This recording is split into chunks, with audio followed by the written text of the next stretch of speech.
Hello friends.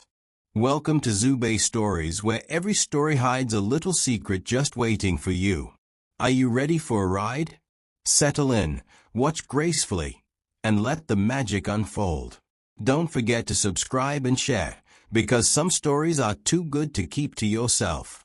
Nnamdi stood at the entrance of his palatial family compound in Anambra State, feeling a strange cocktail of excitement, anxiety, and pride. The rhythmic pounding of talking drums filled the air. Every corner of the compound was bustling with activity. Women dressed in matching Ankara fabrics balanced trays of steaming jollof rice on their heads, while waiters circulated with chilled palm wine in delicately carved calabashes. Red carpets adorned the pathways between large canopies, each canopy teeming with village elders, distant relatives, business associates, and well-wishers who had come to witness his grand traditional wedding. He cast a swift glance at the dais set up on one side of the courtyard, lavishly decorated in gold and white, featuring a throne-like chair for him and another for his bride. This was not just any wedding. It was the biggest event the state had seen in months, if not years. Nnamdi was marrying into the governor's family, and his bride, Amara, was famed for her regal beauty and fierce political ties. The significance was enormous. Nnamdi's business empire, which spanned real estate, oil services, and logistics, was about to merge with the political might of the state's most prominent family. For many, it was a match made in the corridors of power. Yet, as the early afternoon sun glinted off his expensive watch, Nnamdi felt a twinge of unease. He reassured himself it was normal wedding jitters. After all, this was the most significant day of his life, on paper. He swallowed, reminding himself of the millions of naira he had poured into the festivities. The entire village had practically come to a standstill for this celebration. Even local markets closed early so vendors could attend or watch from the sidelines. Amidst the swirl of elegant outfits and bright head wraps, Nnamdi's gaze wandered. He recognized distant relatives who had come from far-flung states, longtime employees from his first startup, and the usual coterie of political figures hovering near the governor's entourage. The chatter and laughter were almost deafening. Dancers in shimmering outfits performed acrobatic moves near the stage, drawing applause from the guests. As he wove through the throng, shaking hands and exchanging pleasantries, a fleeting image caught his eye. Someone stood beyond the compound gates, near the roadside. At first, Nnamdi thought it was just another hawker trying to sell peanuts or drinks to the crowd. But there was something hauntingly familiar about the silhouette. He paused, squinting in the bright sun, trying to focus. It was a woman, stooped over a large bucket balanced on her head. She wore a faded wrapper around her waist and a threadbare blouse.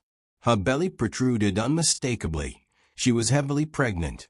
For reasons he couldn't articulate, Nnamdi felt a sharp pang in his chest.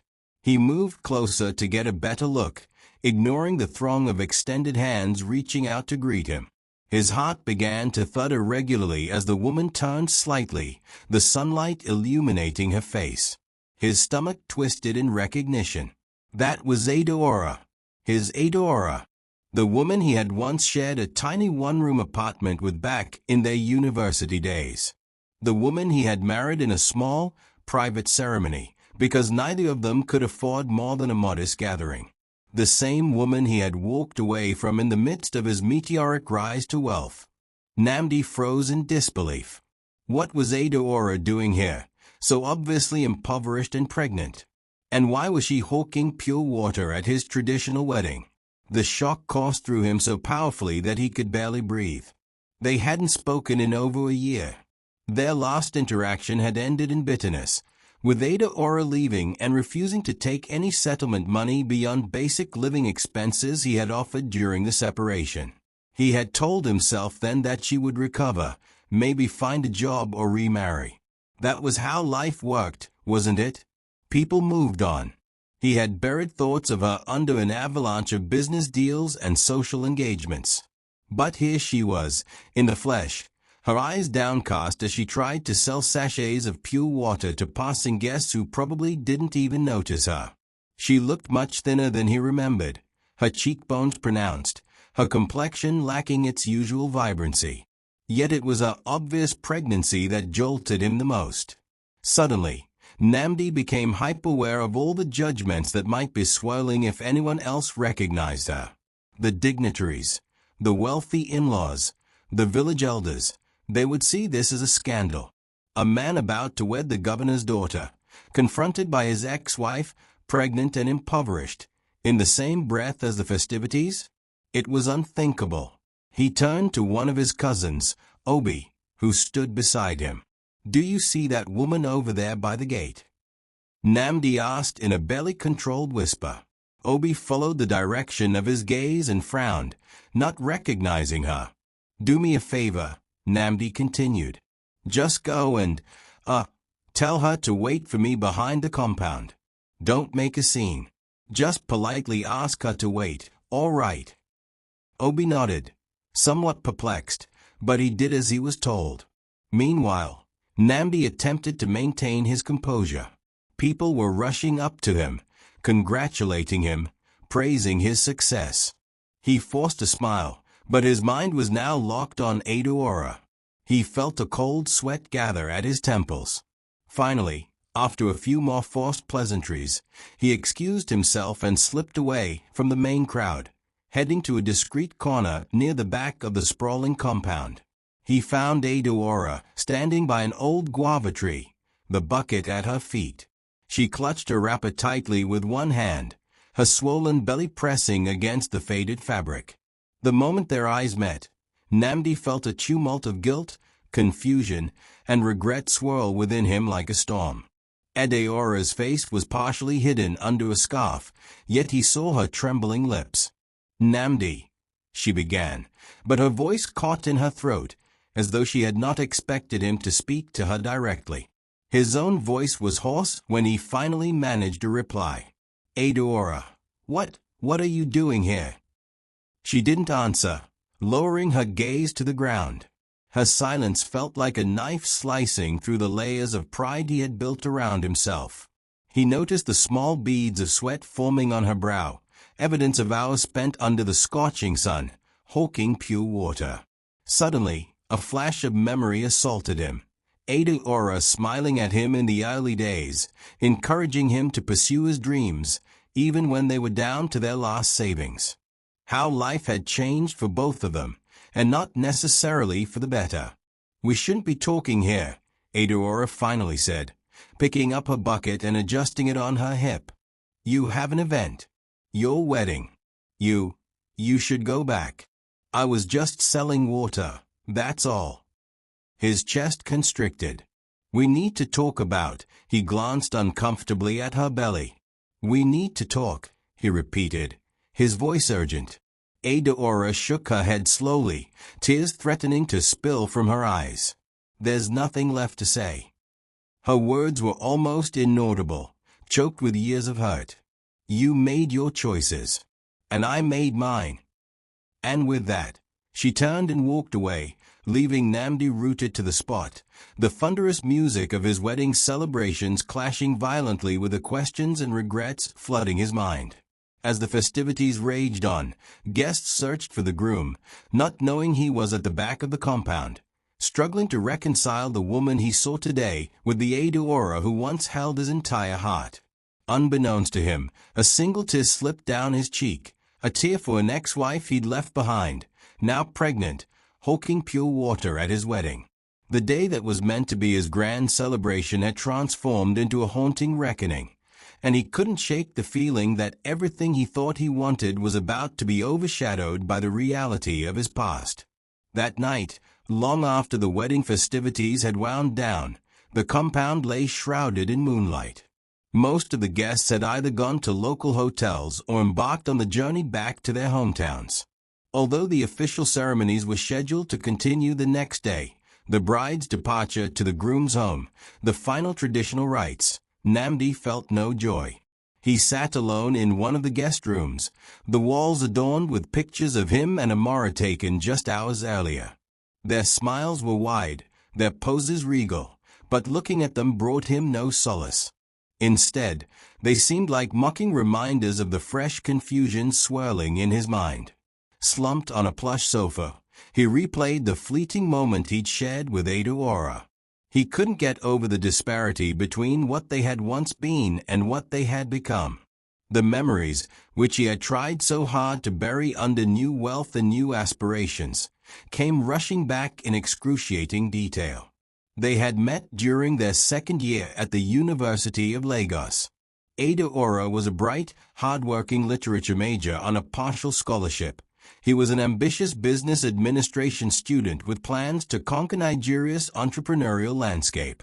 They began dating after a shared volunteer program, bonding over their mutual love for suya and late-night campus strolls. She was his backbone during those years, encouraging him to pitch his startup ideas to anyone who would listen. When he began to achieve moderate success in small e-commerce ventures, they decided to get married, an intimate campus ceremony with only close friends and minimal fanfare. She had insisted they keep expenses low. "Let's save for the future," she had said, those big, soulful eyes shining with hope. They moved into a cramped one-room apartment off campus, the type of place where the roof threatened to leak during every heavy rainfall. But the intimacy of the space never bothered them, for love seemed to fill all the cracks. Yet Nnamdi's ambition was relentless. He took on multiple side hustles, rarely sleeping, always chasing the next business opportunity. Nnamdi continued her studies while also handling the household chores, sometimes juggling part-time tutoring jobs to make ends meet. Over time, her gentle demeanor clashed with his single-minded focus on money and success. Late-night arguments became common. She would complain that he hardly spent time with her. He would retort that he was doing it for their future. "What future, Nnamdi?" she would often demand, tears in her eyes. "You're missing our present." The eventual split came when Nnamdi landed a huge real estate deal, catapulting him into an elite social circle.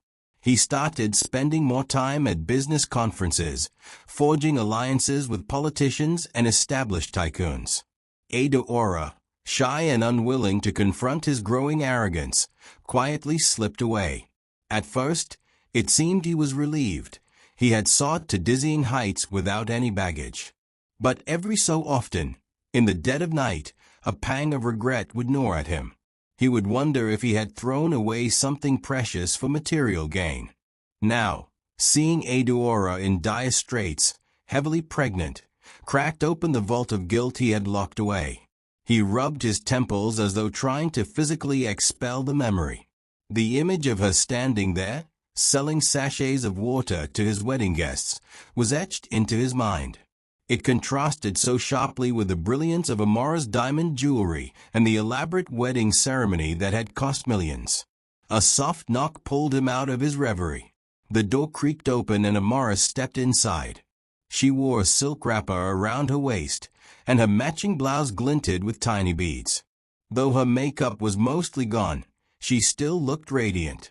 "Nnamdi," she said softly, taking a tentative step toward him, "everyone is asking about you.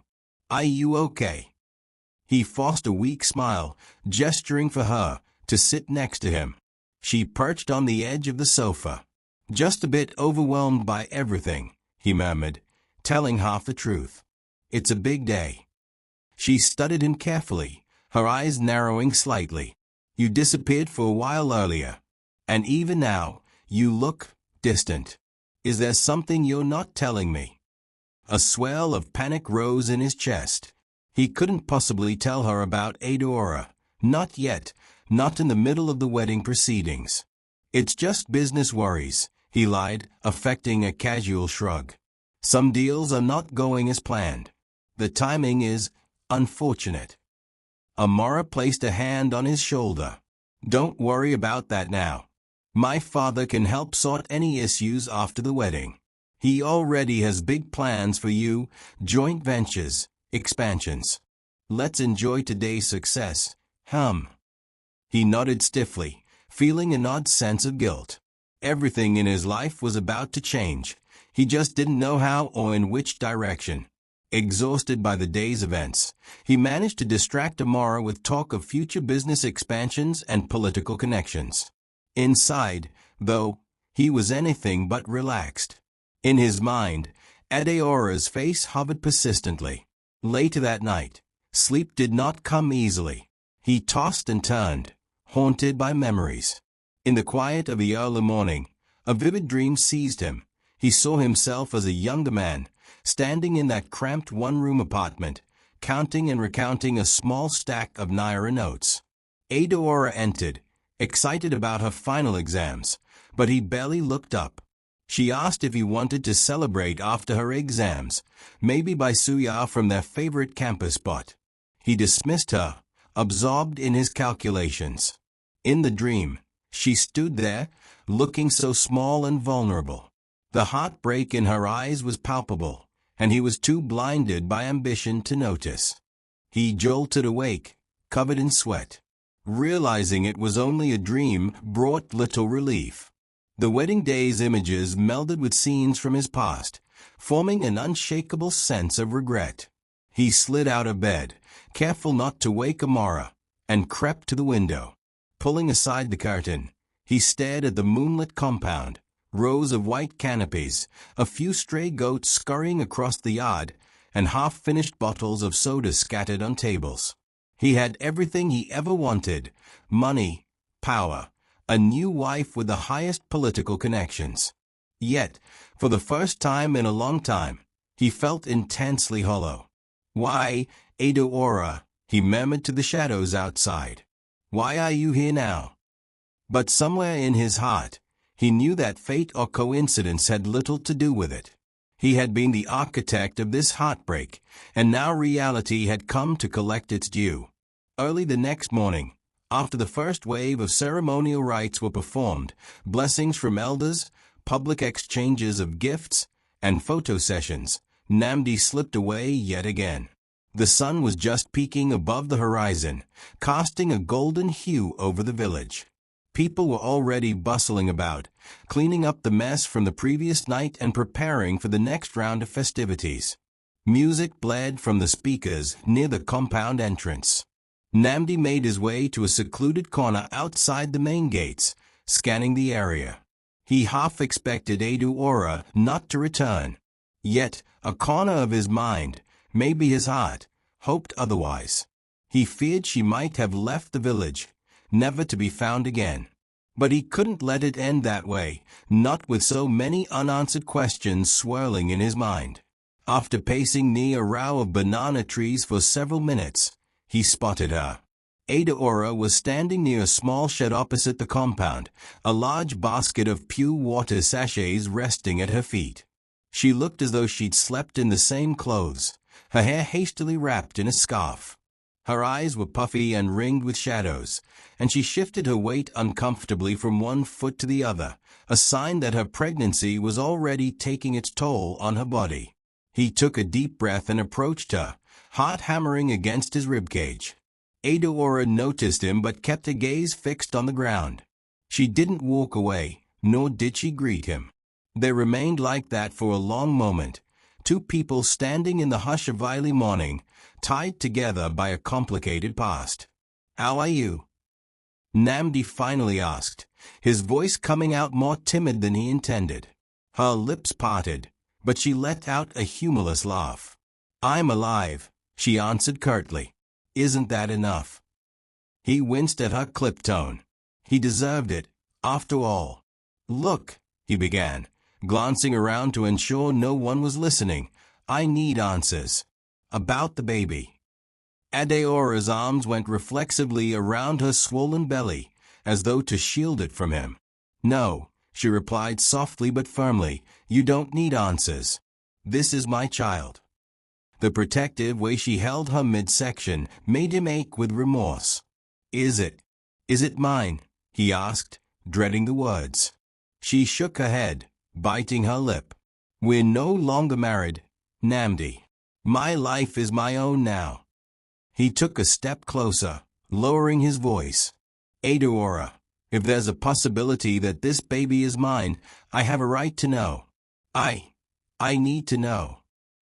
Her eyes flicked up to meet his, and for a second, it was as if time reversed to the days when they could communicate with just a glance. Pain shimmered in her gaze, mixed with an anger born of betrayal. She turned away. "Right?" she whispered. "You speak of rights now, but where were you when I needed you? When the rent was due, or the roof was leaking, or I was falling sick from stress. You gave up your rights a long time ago." He felt each word hit him like a physical blow. But he steeled himself. "Tell me who's responsible, then." She inhaled sharply, her shoulders tensing. "Even if I told you, would it change anything?" Her voice was quieter now, almost resigned. "You're married, Nnamdi. You have a new life, new ties. Whatever I say will only complicate things." His jaw tightened, and he struggled to keep his emotions in check. I'm just trying to make sense of this." He swallowed hard, remembering the extravagant wedding behind them. "You show up here, pregnant, hawking pure water. Do you know what that did to me? Seeing you like that." His words sounded accusatory, though he didn't mean them to. Adeora's eyes flashed with indignation. "I show up here because I'm struggling to survive," she said. "I didn't come to your wedding to ruin it. Believe me, I don't care about your wedding." Tears threatened to escape her eyes, but she blinked them back defiantly. "I was passing through the village, hoping to make some small money before heading back to where I stay. I had no idea it was your wedding. If I had known—" Her voice broke, and she shook her head, letting the unfinished thought hang in the air. They stood in silence, weighed down by a history too complicated to untangle in one conversation. Finally, Nnamdi reached for his wallet, pulling out a thick wad of cash. Without a word, he extended it toward her. She stared at the money, then looked away as if it was something repulsive. "Adeora," he said softly, "please take this. At least for the sake of the child." Her body shook, not with gratitude but with a quiet rage. She refused to meet his gaze. "No, Nnamdi," she said. "I'm not your charity case." Yet he could see her eyes flicker with conflicting emotions: need, pride, resentment. After several seconds that felt like an eternity, she stretched out her hand and took only a fraction of the money he offered, enough to buy herself a decent meal or pay for a cheap motel for a few nights. Then she pushed his hand away. "That's enough," she said in a near whisper. He wanted to argue, to tell her she deserved more, that he owed her more. But he recognized the steely determination in her eyes, the same determination that had once propelled them through countless hardships when they were a team. He slipped the rest of the money back into his pocket, feeling cold and helpless. Adeora took a shaky breath. "Go back to your wedding," she said, nodding toward the compound. "I don't want to cause any more trouble. And please, don't follow me again." He opened his mouth to protest, but she turned her back and walked away, her figure slowly diminishing along the dusty village road. Nnamdi stood rooted to the spot, torn between chasing after her and returning to a life he had carefully constructed. Eventually, the sound of drumming and singing from the compound reminded him that he was now fully in another world, a world with a new wife, new obligations, and new complexities. Summoning what composure he could, he turned and trudged back inside, leaving Adeora behind. But the question of the baby's paternity burned a hole in his consciousness, echoing in his mind with every step he took. 2 days later, when the official ceremonies ended and most of the out-of-town guests had departed, Nnamdi found himself engulfed in a suffocating sense of discontent. He couldn't enjoy his honeymoon phase with Amara. She noticed his brooding, but chalked it up to post-wedding exhaustion. Perhaps she thought he was stressed about the upcoming business deals with her father. For his part, Nnamdi couldn't bring himself to confide in her yet, so he let her believe what she wanted. When they returned to the city, Nnamdi made a decision. He had to find Adeora. He had too many unanswered questions, chief among them the true paternity of her child. The uncertainty gnawed at him day and night, even invading his dreams. He enlisted one of his most trusted aides, Sagun, a savvy young man known for his resourcefulness. Sagun had a knack for digging up information quietly, which was precisely what Nnamdi needed now. Within a week, Sagun came back with news. Adaora had been evicted by her landlord due to unpaid rent. She was temporarily sleeping in a cramped stall near the local market, one she used for selling cheap groceries by day and converting into sleeping quarters by night. She had no stable job, relying on hawking and sporadic menial tasks to survive. Nnamdi's heart twisted when he heard the details. This was a woman who once used her meager allowance to support him when his fledgling business was just starting. How could she have fallen so low? Consumed by guilt and worry, he asked Sagun to drive him to the market area one late afternoon, hoping he could speak to Adaora privately. The sun was dipping below the horizon when they arrived. The market was winding down, vendors packing up their goods for the day, the last trickle of customers hurrying to make final purchases. Sagun pointed to a small wooden stall in a corner, sheltered by a makeshift tarp. A single kerosene lamp flickered inside, illuminating Adaora's slumped figure. She was sitting on a low stool, sauteing through a small pile of potatoes. The sight broke Nnamdi's heart all over again. Quietly, he approached her, mindful that she might resent his intrusion. She looked up when she heard footsteps. For a moment, neither spoke, their eyes locked in a complicated dance of regret, anger, and unspoken longing. "You found me," she said tonelessly. "I had to," he replied, stepping closer. He glanced around at her meager surroundings, a rickety wooden table with a couple of bowls and spoons, a threadbare mat in the corner, presumably her bed. A wave of shame washed over him. This was Adaora, the woman who had once been the center of his life, now reduced to sleeping in a stall. "Adaora, why didn't you reach out? Tell me you were in this kind of trouble." She let out a short, mirthless laugh. "And say what? Hey, ex-husband, remember me? By the way, I'm broke and pregnant. Can you help?" She shook her head. "I'm not a beggar, Nnamdi." He looked away, unable to meet her defiant gaze. "I understand," he murmured, though in truth he felt he didn't understand enough. "But this," he gestured at her makeshift home, "this is no place for you or," he swallowed hard, "or baby." Her posture stiffened as she realized the conversation was steering toward the child. "You're right," she conceded quietly. "It's no place at all. But this is what I have." He reached into his pocket and produced an envelope filled with cash. "Let me help," he said, extending it toward her. "At least let me pay for a small apartment, buy you proper food. You can't stay here. It isn't safe." Adaora eyed the envelope warily. The flames of the kerosene lamp flickered in her dark eyes, making them look like glowing embers.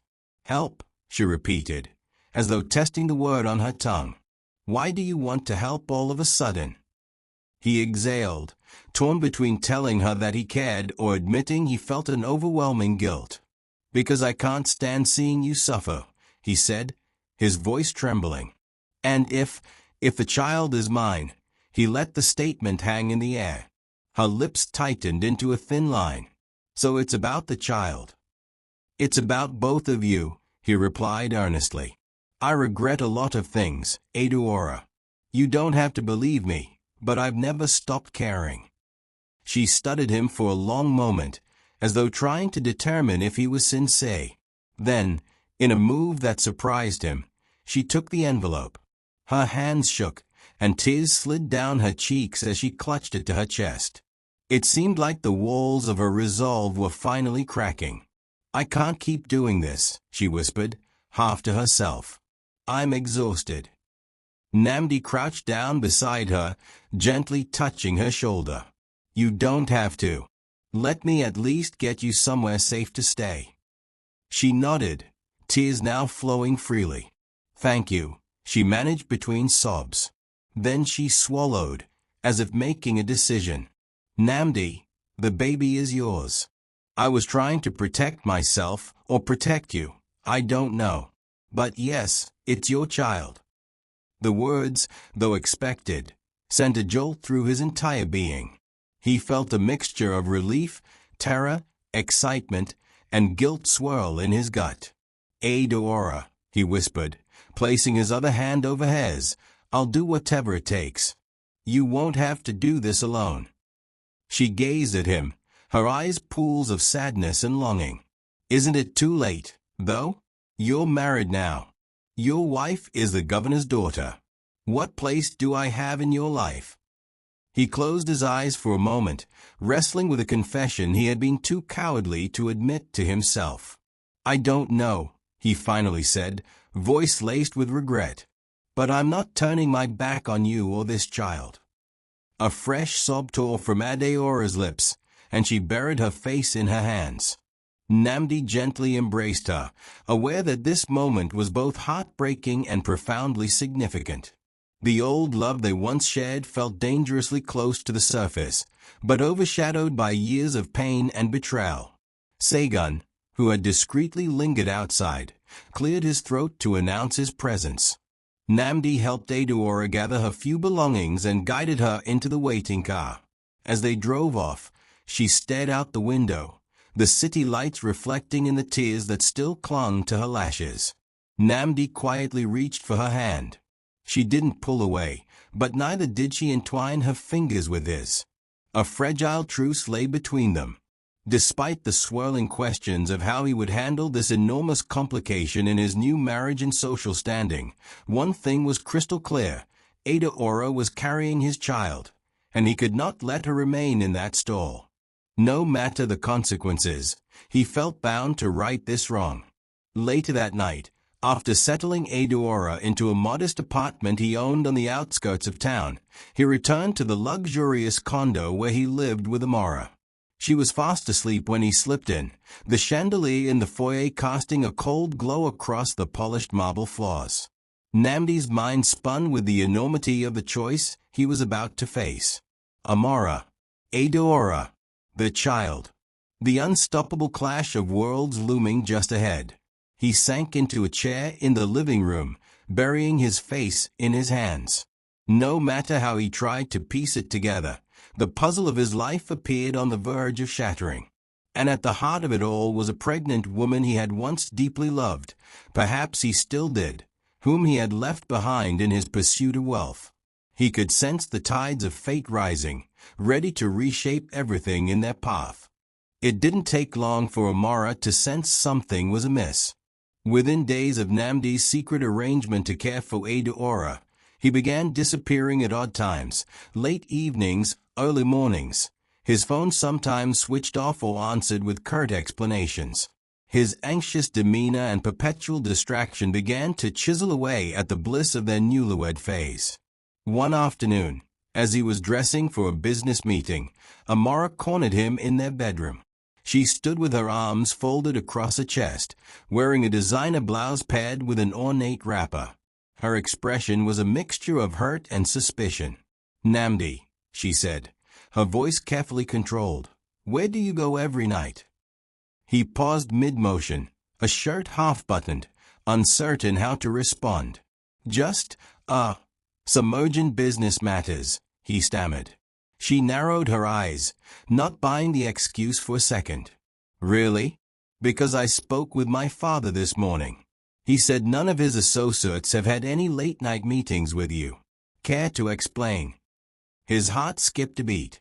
He fumbled with the button, eventually giving up and pulling a tie around his neck to hide his shaky hands. I have personal matters to handle, he confessed finally, meeting her gaze. It's not something I can share just yet. Amara's jaw tightened. We are married.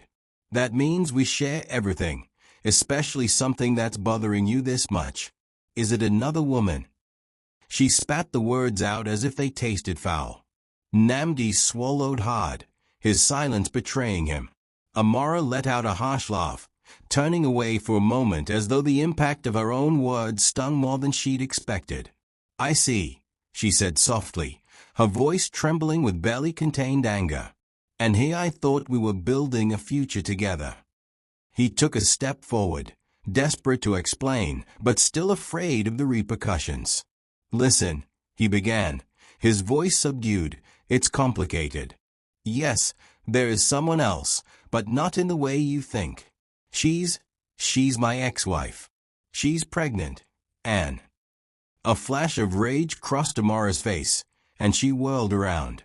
"You can't be serious," she hissed. "Your ex-wife? Pregnant? And you're sneaking off to see her?" She slapped a hand against her forehead, shaking her head in disbelief. Nnamdi's own anger fled, though it was more frustration than fury. "I have a responsibility to her," he shot back. "Don't you understand? It happened before we met, before we even started dating. She left, and now I found out she's carrying my child. What am I supposed to do? Pretend it doesn't exist?" Amara let out a hollow laugh. "Oh, this is just fantastic. The man I married, who promised me the world, has a pregnant ex-wife stashed away somewhere. How do you think my family will react to this? How do you think the governor will react?" He stepped closer, reaching for her hand, but she snatched it away. "Amara, I'm trying to do the right thing here. I never meant for this to happen. I want to handle this quietly and responsibly." "Quietly? Is that why you've been sneaking around like a thief in the night?" Her voice quivered with a potent mixture of betrayal and outrage. "You should have told me the moment you suspected it. Do you have any idea how this looks, Nnamdi? Any idea what the press or social media vultures would do if they got wind of this scandal?" He paced the room, raking a hand through his hair. "I do know. That's why I tried to keep it a secret. I didn't want to hurt you or embarrass you." She scoffed. "But you're hurting me now. You made me look like a fool." Her eyes glistened, tears threatening to fall, but she blinked them away, determined not to show vulnerability. At that moment, the doorbell rang, shattering the tense silence.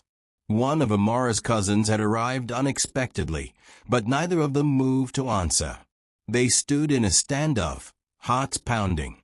Finally, Amara strode to the door, mask of composure back in place. She exchanged pleasantries with her cousin, who sensed the friction in the air, but politely pretended otherwise. Nnamdi lingered in the bedroom, his mind spinning. He knew that no matter how he tried to justify his actions, the truth was a minefield that threatened to implode his new marriage. Over the next few days, the tension between them escalated. Amara's wealthy friends and relatives noticed her sudden moodiness. Gossip began to circulate, quiet whispers about trouble in paradise. Then came the night that changed everything. Amara barged into the living room, her phone clutched in her hand. "Nnamdi," she screamed, tears now streaming freely. "Is this some kind of joke?" She shoved the phone at him, revealing a trending post on social media. Billionaire businessman's ex-wife spotted hawking pure water outside his wedding. Rumors swirl that the ex-wife is pregnant. His stomach lurched. Someone must have taken a photo of Adora outside the compound, recognized her from older pictures, and put two and two together. The post was going viral, with thousands of comments ranging from pity to scorn. The bloggers speculated about the baby's paternity, stirring the pot of scandal to a boiling point. I didn't know this would happen," Nnamdi stammered, color draining from his face. Amara's eyes flashed. "Well, it's happening," she hissed. "And you need to put an end to it. Deny everything. Pay the blogger. Do something." He stared at the screen, heart pounding. The comments were ruthless, some mocking at Aora's condition, others labeling him a deadbeat, or labeling Amara an opportunistic social climber who ignored her husband's past sins. The post was a feeding frenzy, and the sharks were out in full force. Amara jabbed a finger at his chest. "Fix this," she ordered, "or my father will. And trust me, He won't be gentle. Nnamdi squared his shoulders, finally meeting her gaze. I'm not denying my child, he said firmly, more confident in this statement than he felt about anything else. I'll do damage control, yes. But I'm not abandoning Adoora. That's final. She stood there, mouth agape, fury radiating off her, in waves. Then you'll choose, she said, each word spoken carefully. My father and I won't stand for this public humiliation. Either end all contact with this woman or, her voice cracked with emotion, or you lose me. A heavy silence followed, punctuated only by the soft hum of the air conditioning. Tears glistened on her cheeks, but her expression was resolute. Nnamdi felt the weight of his decision descend on him like a physical burden. He didn't want to lose Amara, or the future they had planned. But how could he abandon Adoora and a child he now knew to be his? His phone buzzed incessantly with calls from friends, business partners, and even journalists fishing for a statement. The scandal was no longer a personal secret. It was front-page tabloid fodder, with enough venom to tarnish reputations and sever political alliances. Amara's words sliced through him. Choose. She turned on her heel and left the room, leaving him alone with a cacophony of ringing phones and the pounding of his own heart. He sank onto the couch, face buried in his hands, aware that no matter what path he took, life as he knew it would never be the same. The next morning, Nnamdi drove himself, rather than relying on his chauffeur, to the apartment where Adoora now stayed. He needed the solitude of the drive to think. His phone lay silent for once. He'd switched it off after the bombardment of calls turned relentless. In the crisp morning light, the city looked less welcoming than usual, the tall buildings and busy streets a harsh reminder of the high-stakes world he was entangled in. He parked in a discreet corner, slipped on a cap to partially hide his face, and entered the modest apartment building. The hallway smelled faintly of disinfectant and old paint. When he reached Adeora's door, he knocked softly. After a moment, she opened it, dressed in a simple gown that stretched over her pregnant belly. She looked surprised to see him so early. "What's wrong?" she asked, concern evident in her eyes. He shook his head, stepping inside. "Everything," he muttered, voice heavy. As soon as he entered, he noticed how sparse the place was, just a small couch, a cheap table with 2 chairs, and a single mattress in the bedroom. He felt a pang of guilt, realizing he hadn't taken the time to properly furnish it for her comfort. Adoora guided him to the couch and sat opposite him, waiting for him to speak. He told her about the social media post, the scandal, Amara's anger, and the ultimatum. Her expression ranged from shock to distress. "I'm sorry," Adoora whispered finally, tears edging her voice. "I never wanted any of this." Nnamdi nodded grimly. "I know you didn't. But here we are, and I have a choice to make." Her gaze fell to her hands, which she twisted in her lap. "I understand," she said softly. "You have a marriage to protect, a reputation, a business. You probably want to walk away." He reached across the table, gently placing his hand over hers. "I can't do that," he said, emotion choking his voice. "I won't abandon you again, especially now that the child is involved." Tears welled in her eyes, and she let out a shaky breath. For a moment, they were back in that tiny one-room apartment from years ago, where the most pressing concerns were love and survival, before ambition and betrayal tore them apart. "Then what do we do?" she asked in a near whisper. The question hung in the air, as loaded as a ticking bomb. "I have to leave Amara," he said quietly, more to himself than to her. "There's no middle ground here." She made that clear.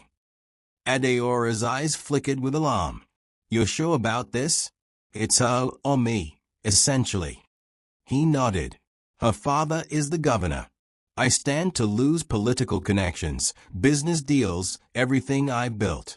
But what's the point if I lose my conscience and my child in the process?" A teardrop slid down Adeora's cheek. She attempted to smile, but it only came out as a grimace. I never wanted you to sacrifice your entire future. Nnamdi released a heavy sigh. Maybe this is the future I'm supposed to have. One where I'm not always chasing connections and status, but instead taking care of the people I truly care about. His voice trembled. But I'm scared, Adaora. I built my whole identity around success and wealth. Walking away from that world feels like stepping into an abyss. She placed her other hand over his, giving it a reassuring squeeze. You won't be doing it alone, she murmured. We'll figure something out. Her quiet confidence eased some of the turmoil roiling inside him. That had always been Adaora's gift, to steady him when he was on the brink of spiraling. He nodded, eyes shining with a mix of gratitude and sorrow. I'll need to make a statement, he said, voice suddenly businesslike. Address the rumors, confirm the baby is mine, and announce my separation from Amara. It's going to be messy, but it's the only way. Adaora inhaled sharply, the gravity of the situation sinking in. And your in-laws, she ventured cautiously. They won't make this easy for you. A flicker of determination hardened his features. No, they won't. But this is my decision. He rose from the couch, pacing the small living area. I have enough money saved in diversified investments. Even if they try to sabotage my deals, I can rebuild. I'm more worried about your safety. She arched an eyebrow. My safety. Amara's family is powerful, he explained. They could make your life difficult. We may need to relocate you someplace secure. Adaora's lips parted in protest. I just got here. This apartment is the first decent place I've had in months. He nodded sympathetically, rubbing his temples. We'll figure that out soon. First, I have to talk to Amara, end this officially, and then handle the media storm. Adaora stood, stepping closer to him.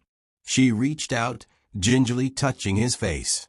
You look exhausted, she said, her voice gentle. He closed his eyes, leaning into her touch for a brief, peaceful moment. In that instant, it felt like the rest of the world faded away, replaced by the warmth of her presence. But reality intruded soon enough. He had to go back and confront the chaos. Rest, she whispered. Then do what you have to do.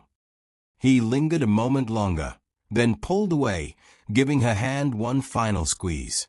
I'm doing this for us, he said. For our child. Her eyes shone with a complicated mix of hope and sorrow. I believe you, she replied softly, watching as he left, shoulders squared with grim resolve. The drive back felt surreal. Nnamdi kept rehearsing in his mind how he would break the news to Amara. But there was no gentle way to do it. He had chosen Adaora and his unborn child over a marriage that promised political power and social prestige. Ironically, he felt a sense of relief amid the tension, like stepping off a fast-moving train that was heading nowhere he truly wanted to be. Upon arriving at his lavish condo, he found Amara perched on the edge of a sofa in the living room, face tear-stained, her eyes distant. She looked up at him, a mixture of hurt and fury dancing across her features. He gathered his courage, inhaled deeply, and said the words that would shatter their new marriage. Amara, he began quietly, I can't abandon my child. She rose to her feet, her posture rigid. So, you're ending this? Our marriage? He nodded, fighting the urge to look away. I'm sorry, he whispered, tears pricking the corners of his eyes. I never wanted to hurt you. Her face contorted with rage and heartbreak. You have no idea what you're doing, she hissed. My father will ruin you. He bowed his head, acknowledging the threat. I understand. But I have to do this. A choked sob erupted from her chest, and she stumbled backward, pressing a hand to her mouth. Get out, she spat through tears. I can't even look at you right now. Nnamdi stood frozen for a moment, the finality of it hitting him like a wave. Then he turned, grabbed a suitcase from the bedroom, and left. He didn't bother to pack more than a few essential items. The rest, his tailored suits, designer shoes, and the trappings of his wealthy lifestyle, felt irrelevant in the face of everything else unraveling. As the door slammed behind him, he felt the shock of what he had done reverberate through his body. Amara would tell her family, and the repercussions would be immediate and severe. But in that moment, all he could think about was Adaora and the life growing inside her. That life was now his priority, no matter the cost. True to Amara's warning, it took less than a week for the fallout to begin. First came the withdrawal of political favors, government contracts, lucrative deals, and existing business partnerships started to vanish, often with terse emails or phone calls citing unforeseen complications. Then the bank that had previously been so eager to lend him capital for his real estate expansions suddenly reneged on their promises, citing heightened risk factors. Several high-profile associates in the oil and logistics industries distanced themselves, worried about angering the governor's office. Nnamdi was no stranger to adversity. He had built his empire from the ground up once before. But the speed and breadth of the backlash stunned even him. Overnight, it felt as though the fortress he had constructed was crumbling, revealing just how reliant he'd become on his political alliances. Throughout this storm, Adaora watched anxiously from the sidelines. She felt torn, seeing Nnamdi suffer financially because of a choice that also concerned her. Yet, there was also a painful awareness of justice in the turn of events. The man who had once abandoned her for wealth was now learning that wealth could vanish as quickly as it was attained. But Nnamdi refused to let disbelief claim him. He channeled the same grit that propelled him from a broke college student to a self-made man. Despite losing major contracts, he pivoted his energies to smaller, less politically influenced ventures, selling lands in less regulated areas, privately financing local businesses. It wasn't the multimillion-naira deals he was used to, but it was enough to keep him afloat.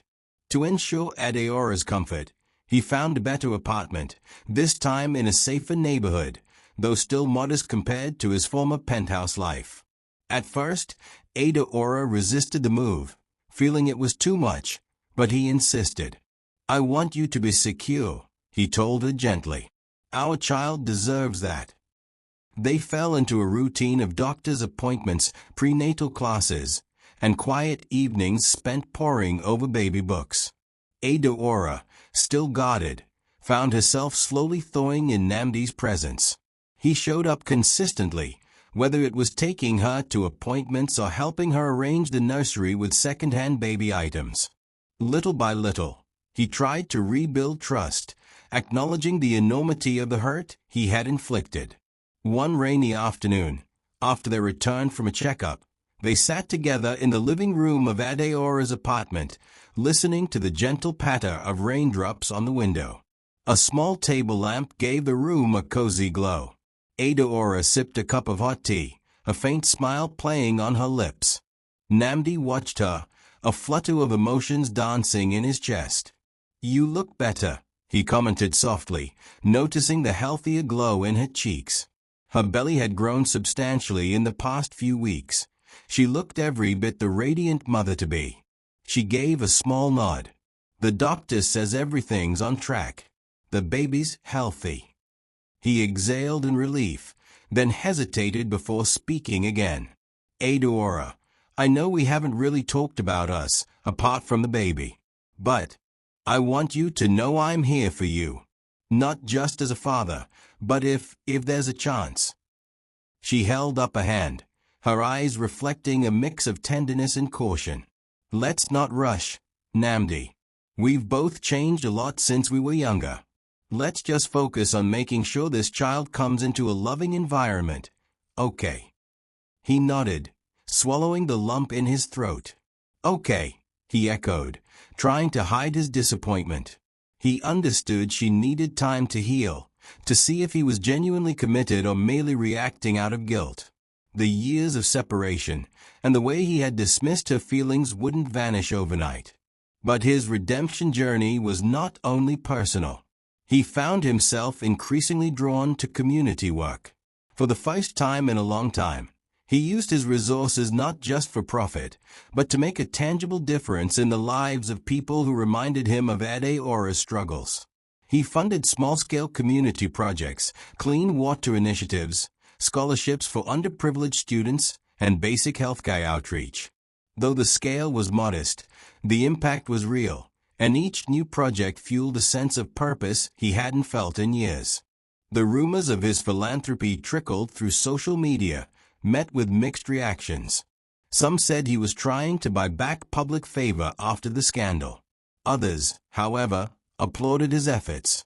Meanwhile, the tabloids occasionally ran stories about the billionaire who chose his ex-wife over power, featuring photos of Nnamdi looking less polished than before, more human, often with Adeora by his side at a prenatal visit or community event.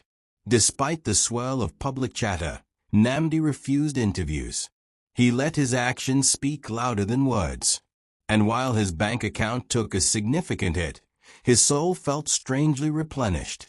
The more time he spent with Adeora, painting the walls of the nursery a soft cream color, talking to her belly, discussing baby names, the more he realized how empty his pursuit of status had been without real love anchoring him. One evening, after putting a fresh coat of paint in the nursery, Nnamdi sat on the floor with Adeora, taking a break from the fumes.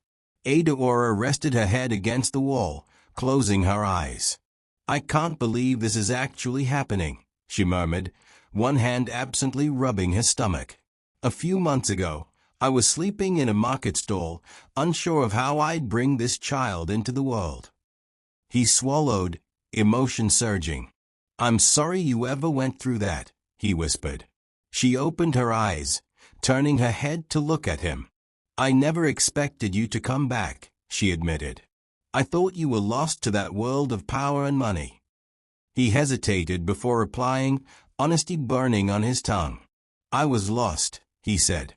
"But seeing you that day, selling pure water at my wedding, it was like a slap of reality. Everything I'd built seemed meaningless if I could let the woman I once loved suffer like that." Her gaze softened, but she said nothing.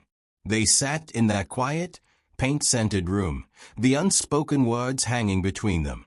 Forgiveness and trust were not easy to come by, but they were taking baby steps toward both. As the days turned into weeks, Nnamdi faced hurdles he once thought would break him. His brand was tarnished in elite circles. Some sneered at him as a fool who chose sentiment over strategy.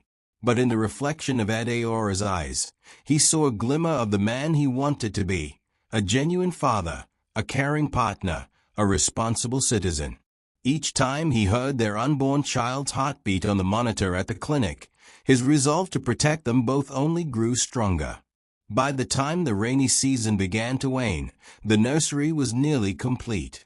They stocked diapers, baby clothes, and a simple but sturdy crib.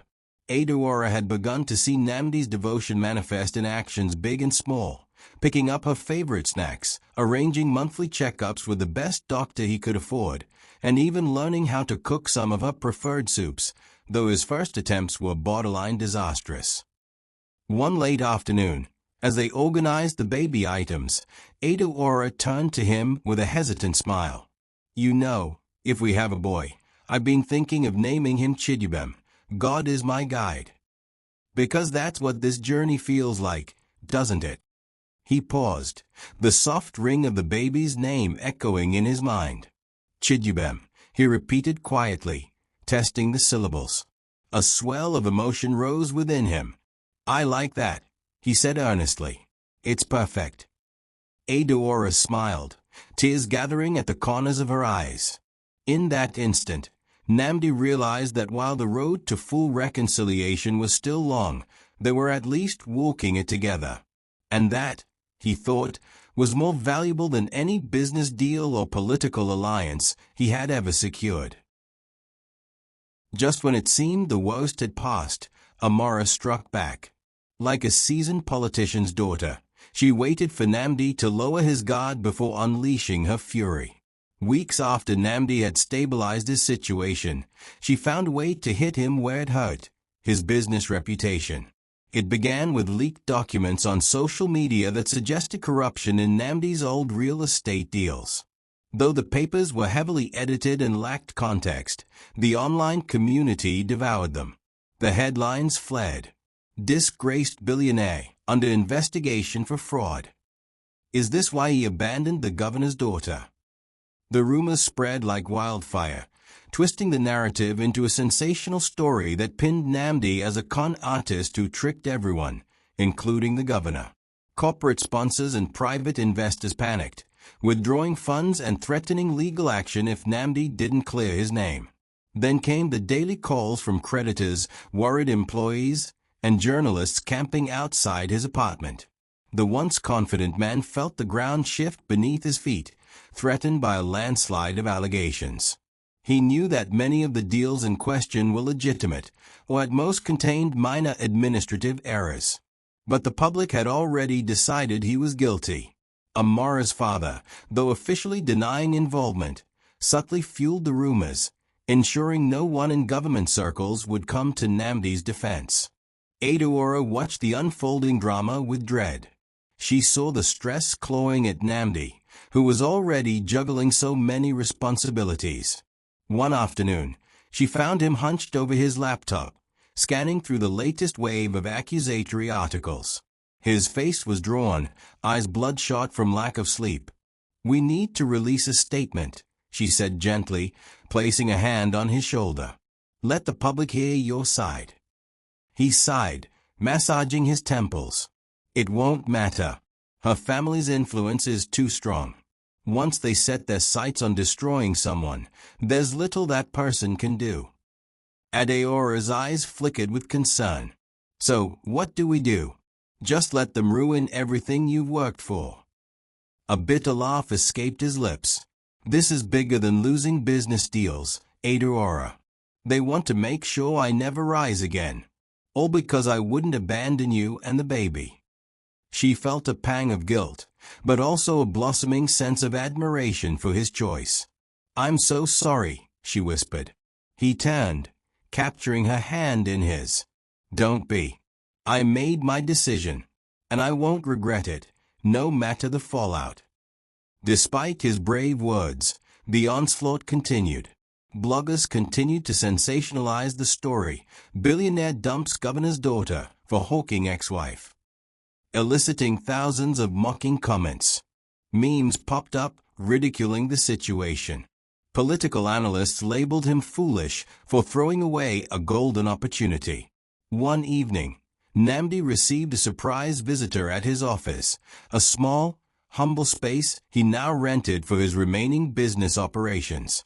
It was a representative of Amara's father, a man who radiated smugness. He extended a contract that basically demanded Nnamdi sever all ties with Adaora, disclaim paternity of the unborn child publicly, and issue a formal apology for tarnishing the governor's reputation. In return, all investigations would vanish, and Nnamdi's business prospects would be restored. Nnamdi felt the heat of anger flare through him. The blackmail was blatant and cruel. He shoved the contract back. "Never," he spat. "Tell your boss I won't betray my child." The envoy shrugged. "Then prepare for more," he warned, striding out with a smirk. Later that night, as Nnamdi recounted the incident to Adaora, she wept silently. "Why can't they just let us be?" she asked, voice trembling.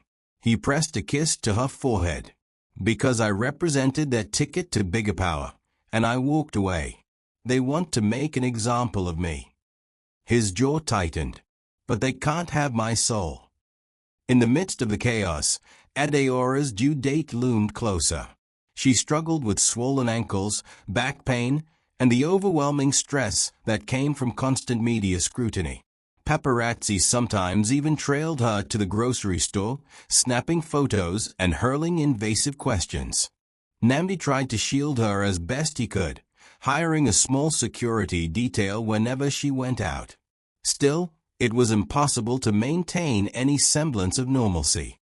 Yet, amidst the turmoil, Adaora found strength in Nnamdi's unrelenting support. He attended her prenatal appointments, rubbed her feet when they ached, and reassured her that somehow they would get through this. His finances were a shadow of what they once were, but he still poured his resources into ensuring she had the best medical care possible. One afternoon, as they left a checkup, a journalist cornered them in the hospital parking lot.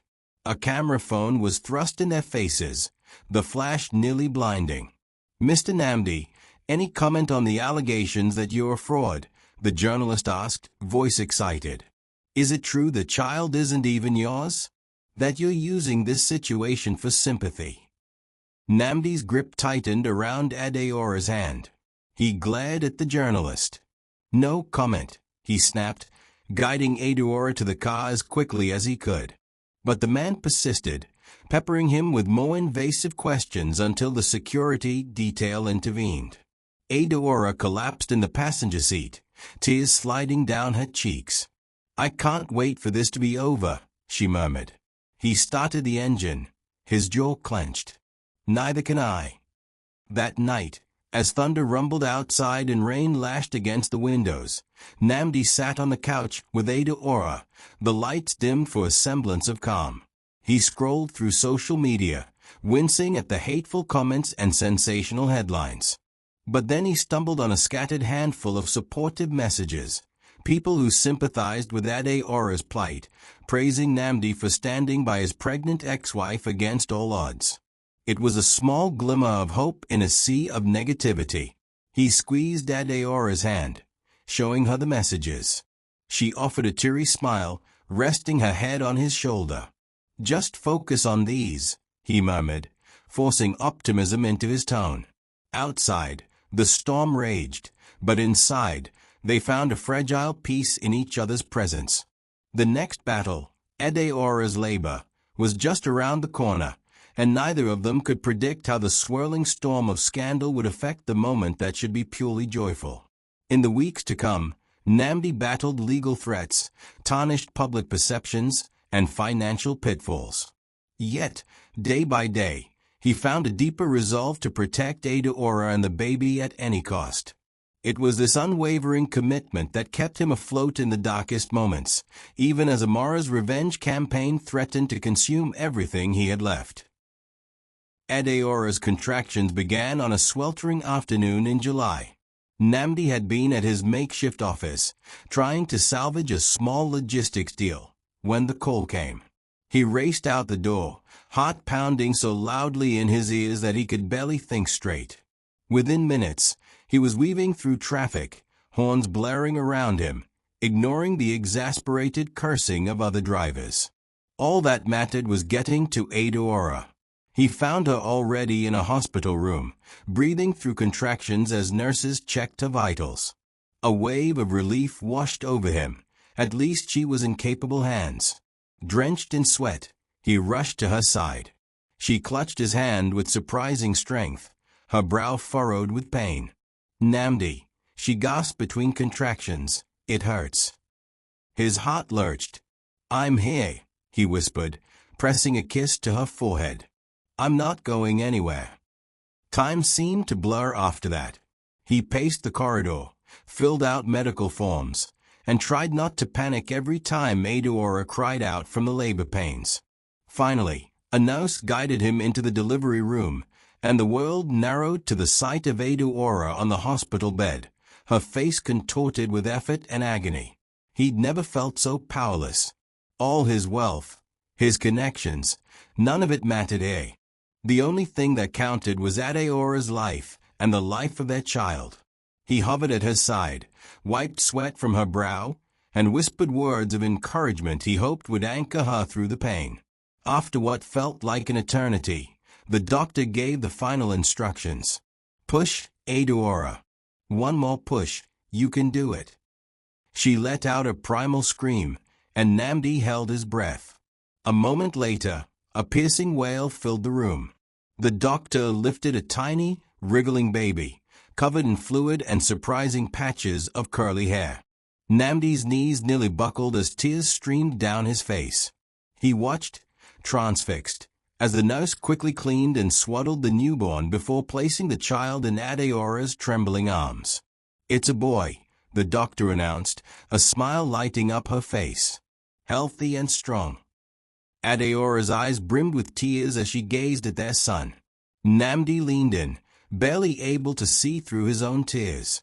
The baby's face was scrunched up in protest, but to Nnamdi, it was the most beautiful sight he had ever seen.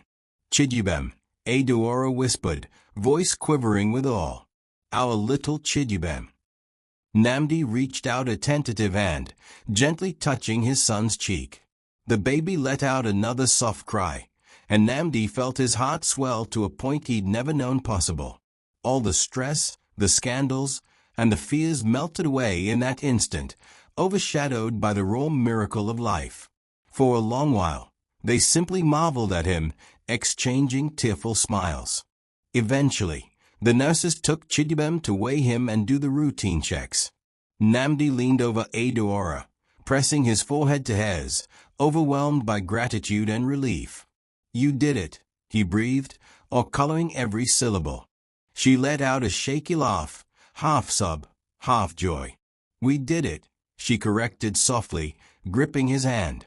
In that look, so many words were exchanged without being spoken, apologies for the past, promises for the future, and a renewed bond that transcended their complicated history. News of the birth spread quickly. Nnamdi posted a short announcement on his social media, ignoring his PR manager's warnings about fueling more scandal. He wanted the world to know, for better or worse, that his son was here. The post was simple, a photo of a tiny baby hand clutching his finger, captioned, Welcome to the world, Chidubem. I promise to be the best father I can be. Thousands of comments flooded in, some of them supportive, others derisive. But for once, Nnamdi didn't care about the public's opinion. He was a father now, and that reality overshadowed all else. The following day, he insisted on being present in the hospital room, ignoring his phone and all the calls from lawyers and associates. Adeora needed rest, so he took on diaper changes, rocked Chidubem to sleep, and even attempted bottle feeding under the guidance of a sympathetic nurse. He was clumsy at first, but his determination and love shone through. As evening approached, with Adeora dozing peacefully, Nnamdi cradled his son in his arms. The baby stared up at him with eyes that seemed to carry a universe of possibility. I'm going to do right by you, he whispered, brushing a soft kiss against Chidubem's forehead. No matter what it takes. He felt the weight of responsibility settle on his shoulders, a weight he welcomed. In this tiny newborn, he saw hope for a new beginning, a second chance at life and love untainted by ambition or betrayal. For the first time, he felt a deep sense of purpose that went beyond financial success or social standing. The next morning, a small crowd formed outside the hospital, journalists, curious onlookers, even a few well-wishers. The story had evidently spread. The disgraced billionaire was now a father. A swarm of press clambered to get photos of Adeora and the baby upon discharge. Security had to escort them out the back entrance to avoid the media frenzy. Back at Adeora's apartment, Nnamdi carefully laid Chidubem in the new bassinet. Adeora, exhausted but radiant, sank onto the couch. He joined her, one arm wrapped around his shoulders, the other hand resting protectively on the edge of the bassinet. Their silence was comfortable, punctuated only by the soft gurgles of the newborn. Eventually, Adeora turned her head, studying Nnamdi's profile. He looked different, older, maybe, with lines of worry carved around his eyes. But there was also a tenderness there that she hadn't seen in a long time. Nnamdi, she began softly, thank you. He gave her a questioning look. For what? For everything, she murmured. For staying, for choosing us, for fighting against all odds. And especially for being here to welcome Chidubem. I can't imagine doing this alone. He exhaled, his eyes misty. I should be the one thanking you, he said thickly. You gave me a second chance, at fatherhood, at redemption, maybe even at love. She searched his face, tears shining in her eyes. Yes, Maybe even at love, she echoed. Then she rested her head on his shoulder, and they both gazed at their sleeping son, hearts full. In that quiet, precious moment, the world outside with all its scandals and intrigues felt distant, almost unreal. What mattered was here, a tiny life, a renewed bond, and a fragile sense of peace they hoped to nurture and protect. In the months following Chidubem's birth, Nnamdi's life settled into a modest yet fulfilling rhythm. The grand penthouses and lavish parties were replaced with cozy apartment living and quiet nights spent bouncing his son in his arms. While many of his former high society acquaintances had shunned him, he discovered a circle of genuine friends who admired his resolve. Slow but steady, he began rebuilding his business without relying on political shortcuts. Meanwhile, his bond with Adaora deepened. They found themselves rediscovering each other, their likes and dislikes, their shared sense of humor that had once lit up the cramped corners of their university life. Yet, whenever they approached the topic of formally reuniting as husband and wife, Adaora hesitated. The scars of the past still ran deep. She needed time to be sure, to trust fully again. Then, on a bright and breezy Saturday morning, Nnamdi surprised her in the most heartfelt way possible. He announced that he wanted to organize a simple traditional ceremony in their home village, inviting only close friends, family, and local well-wishers. No politicians, no influences, just the essence of celebration. He wanted to formally ask for her hand again, to apologize to her and the entire community for the wrongs he had done. Adaora was stunned. "You really want to do this?" she asked, tears glistening in her eyes as she cuddled Chidubem. He knelt before her, eyes shining with sincerity. "I do," he said simply. "I want to show you, and the world, that we don't need grandiose displays of wealth to celebrate our love. I want to do this the right way, with humility and honesty." Touched beyond words, she nodded, tears spilling freely. "Okay," she whispered. "Yes, let's do it." Word spread through the village that Nnamdi, the prodigal son who had once dazzled everyone with his opulent wedding to the governor's daughter, was returning for a second, humbler ceremony, this time with his ex-wife, Adaora, who was now the mother of his child. Some villagers were skeptical, but most were thrilled to see a man attempt to make amends. On the day of the ceremony, the atmosphere was worlds apart from Nnamdi's first wedding. Instead of hired luxury cars, local youths decorated a small field with homemade banners and ribbons. Instead of expensive caterers, the village women gathered to cook mouth-watering dishes: jollof rice, egusi soup, pounded yam, and peppered goat meat. Instead of celebrity performers, the local cultural dance troupe entertained with vibrant drumming and traditional steps. Adaora dressed in a simple yet elegant Ankara gown, her hair braided and adorned with cowrie shells. She held Chidubem in her arms, who wore a tiny matching outfit. The crowd cooed as the baby waved his chubby arms in delight. Nnamdi, clad in a matching Ankara shirt and trousers, arrived with a nervous smile on his face. He carried a modest but heartfelt bride price gift, nothing compared to the lavish sums from before, but each item chosen with care. As they stood before the village elders, Nnamdi's voice trembled with emotion. "I come here today to right a wrong," he began, addressing the onlookers. "I once married in this compound with pride and pomp, but my heart was not in the right place. I was blinded by ambition and forgot what truly mattered. Now, I stand before you, a humble man, asking for Adaora's hand again. This time, with genuine love, respect, and gratitude." Adaora's eyes glistened with tears, and she nodded, her smile radiant. The elders offered their blessings, sprinkling them both with prayers for unity, prosperity, and forgiveness. Family members who had felt abandoned by Nnamdi, particularly his cousins who were overshadowed at his first wedding, stepped forward to embrace him, tears in their eyes. It was a moment of collective healing, as though the entire village had been waiting for this redemption. When it was time for vows, Nnamdi took Adeora's hands and faced her, voice thick with emotion. "Adeora," he began, "I once let you down in the worst way possible. I betrayed your trust, and for that, I'm sorry. Today, in front of our friends, our family, and our son, I vow to be the husband you deserve, the father Chidubem deserves. No more lies, no more chasing illusions. I choose you, I choose us." Adeora sniffled, tears rolling down her cheeks. "Nnamdi," she replied in a trembling voice, "I was always proud of your ambition, but I never wanted it to consume you. Despite everything, you came back for me and our child. You've shown me you can be the man I fell in love with, the man who once had nothing but gave me his everything. I accept your vow, and I promise to stand by you, too, through thick and thin." A joyful uproar followed, village women ululating, men drumming in a frenzy of celebration. Nnamdi placed a simple ring on Adeora's finger, no diamonds this time, just a small band he'd chosen with love. She slipped a corresponding band onto his finger, and the crowd erupted in cheers.